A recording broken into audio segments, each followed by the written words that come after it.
Hello friends, welcome to my channel. আশা করছি তোমরা সবাই প্রত্যেককে ভালো আছো। তোমরা কি ক্লাস 9-এ পড়ে ভাবছো যে আমরা অঙ্কতে কিভাবে 80+ নম্বর নিয়ে আসবো? তো আজকের এই ভিডিওটা তোমাদের জন্যই। এই ভিডিওটা 1 সেকেন্ডও স্কিপ করবে না, কারণ অনেক কিছু ছুটে যেতে পারে। তো চলো আজকের এই ভিডিওটা আমরা দেখবো যে কোন কোন চ্যাপ্টার থেকে কত নম্বরের প্রশ্ন আসে এবং কি কি পার্ট জানা থাকলে আমরা প্রশ্নগুলাতে আটকাবো না, মানে প্রশ্নগুলা করে ফেলবো। তো চলো শুরু করি। 1 নম্বর হচ্ছে যে স্ট্যাটিক্স। তোমাদের পরিসংখ্যান বলে একটা চ্যাপ্টার আছে। এই চ্যাপ্টারের মধ্যে তোমাকে 3টা জানতে হবে, মানে মিন, মিডিয়ান আর মোড। এই 3টা জানলে গেলে একটা প্রশ্ন আসবে, এই প্রশ্নটা তোমরা করেই ফেলবে। মানে এখান থেকে আমি ধরে নিলাম প্রশ্ন পারবেই। এবার যেটা 2 নম্বর চ্যাপ্টার, সেটা হচ্ছে যে কোঅর্ডিনেট জিওমেট্রি, মানে স্থানাঙ্ক জ্যামিতি। তো এই চ্যাপ্টারের মধ্যে তোমাকে যে জানতে হবে সেটা হচ্ছে ডিস্টেন্স ফর্মুলা, সেকশন ফর্মুলা, তারপর হচ্ছে এরিয়া অফ ট্রায়াঙ্গেল। এগুলো তোমাকে জানতে হবে, মানে একটা ত্রিভুজের ক্ষেত্রফল বার করতে হবে। তো শুধু সূত্র জানা থাকলে আশা করছি তোমরা পেরে যাবে প্রশ্নের উত্তর দিতে। তো যেটা নম্বর 3, সেটা হচ্ছে যে লিনিয়ার ইকুয়েশন ইন 2 ভেরিয়েবল, মানে দ্বিচল বিশিষ্ট রৈখিক সমীকরণ। এখানে যে জানতে হবে সেটা হচ্ছে যে সাবস্টিটিউশন, এলিমিনেশন আর গ্রাফ বেসড প্রশ্ন আসে এই চ্যাপ্টার থেকে। তো এই 3টে তোমাকে জানতে হবে। মানে আমি তোমাকে যে পার্ট বলছি এবং যে চ্যাপ্টার বলছি, তোমরা একটু খাতাতে লিখে নিবে। আমার ভিডিওটা পজ করবে এবং খাতাতে একটু লিখে নিবে, তো তোমাদের মিস হবে না, মানে তোমাদের বুঝতে অসুবিধা হবে না। খাতাতে লিখে নেওয়ার পর একটু পরে করে একটু দেখে নেবে এবং সেই হিসাবে পড়াশোনা শুরু করে দেবে। তো 3 নম্বর চ্যাপ্টারটা বলে দিলাম, লিনিয়ার ইকুয়েশন ইন 2 ভেরিয়েবল। তো এখান থেকে তোমাকে কি কি জানতে হবে বললাম, যে একটা হচ্ছে এলিমিনেশন, 2 নম্বর হচ্ছে সাবস্টিটিউশন, 3 নম্বর হচ্ছে গ্রাফ বেসড প্রশ্ন। তো এই 3টে জানলে গেলে তুমি আশা করছি প্রশ্ন মিস হবে না, মানে পেরে যাবে। 4 নম্বর হচ্ছে ইন্ডিকেটস অ্যান্ড সার্ট। এই চ্যাপ্টারের মধ্যে তোমাকে যে জানতে হবে সেটা হচ্ছে যে লস অফ ইন্ডিকেটস, মানে ঘাতের সূত্র এবং সূচক আমরা কাকে বলবো, এবং সূচকের সূত্রগুলো যেগুলো আছে, যে a to the power m into a to the power n equal to কি হবে, a to the power m plus n। এই সূত্রগুলো তোমাকে জানতে হবে। তো আশা করছি মানে এই চ্যাপ্টারটা ছোট হলেও কিন্তু খুব স্কোরিং চ্যাপ্টার। তো এই চ্যাপ্টারটা তোমরা মিস করবে না, কারণ এখান থেকে প্রশ্ন আসবেই, 100% প্রশ্ন আসবে এখান থেকে। 5 নম্বর যেটা হচ্ছে যে রেশনাল অ্যান্ড ইররেশনাল নাম্বার।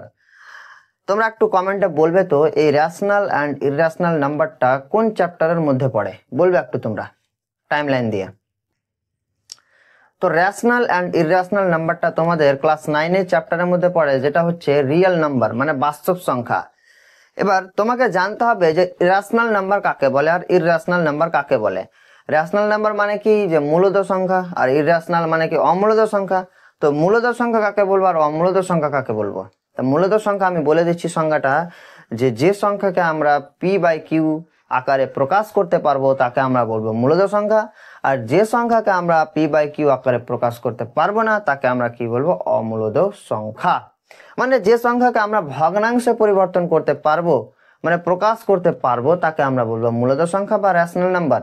আর যে সংখ্যাকে আমরা ভগ্নাংশে পরিবর্তন করতে পারবো না তাকে বলবো কি, ইররেশনাল নাম্বার বা অমূলদ সংখ্যা। আমি একটু বলে দিলাম তোমাদের সংজ্ঞাটা। এবার যেটা নাম্বার 6, যেটা হচ্ছে যে পলিনোমিয়াল, মানে বহুপদী সংখ্যামালা।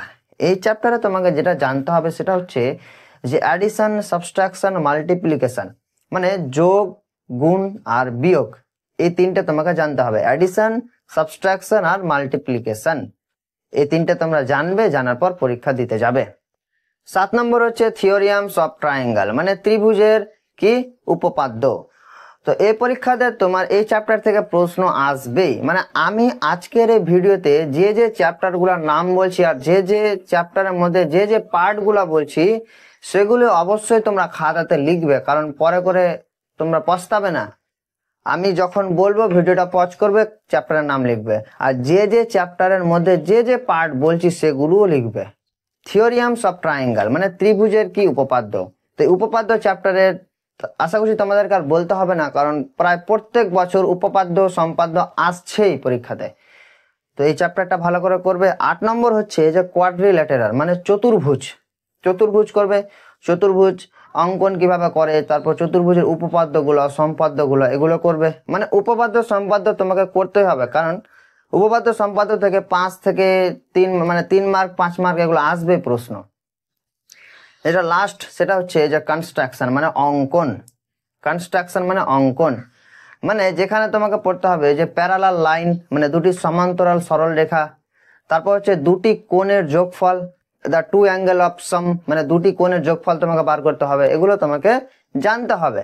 তো অঙ্কন চ্যাপ্টারটা হচ্ছে যে তোমাকে কম সময়ে বেশি নম্বর পাওয়া যাবে এই চ্যাপ্টার থেকে। ধরো তোমার হাতে 5 মিনিট সময় আছে, এবার 5 মিনিটে তোমাকে একটা অঙ্ক দেওয়া আছে আর একটা কনস্ট্রাকশনের একটা অঙ্কন দেওয়া আছে। তো কি করবে তোমরা, ধরো তোমার 5 মিনিট সময় দেওয়া আছে, এবার 5 মিনিটে তোমার অঙ্কটাতে নম্বর দেওয়া আছে 2 মার্ক আর অঙ্কনটাতে নম্বর দেওয়া আছে 5 মার্ক। তুমি কোনটা করবে, তুমি অঙ্কর দিকে যাবে না, তুমি অঙ্কনের দিকে যাবে, বুঝতে পারলে? অঙ্কনটা তাড়াতাড়ি করবে এবং 5 মার্ক পকেটে ঢুকে নেবে, এটা আমি বলবো।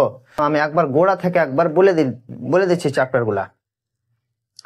1 নম্বর হচ্ছে স্ট্যাটিক্স, 2 নম্বর হচ্ছে কোঅর্ডিনেট জিওমেট্রি, 3 নম্বর হচ্ছে লিনিয়ার ইকুয়েশন ইন 2 ভেরিয়েবল, 4 নম্বর হচ্ছে ইন্ডিকেটস এন্ড সার্ড, 5 নম্বর হচ্ছে রেশনাল এন্ড ইররেশনাল নাম্বার যেটা আছে রিয়েল নাম্বার চ্যাপ্টারে, 6 নম্বর হচ্ছে পলিনোমিয়াল মানে বহুপদী সংখ্যামালা, 7 নম্বর হচ্ছে থিওরিয়ামস অফ ট্রায়াঙ্গেল মানে ত্রিভুজের উপপাদ্য, তারপর হচ্ছে কোয়াড্রিল্যাটেরাল মানে চতুর্ভুজ, তারপর হচ্ছে কনস্ট্রাকশন মানে অঙ্কন।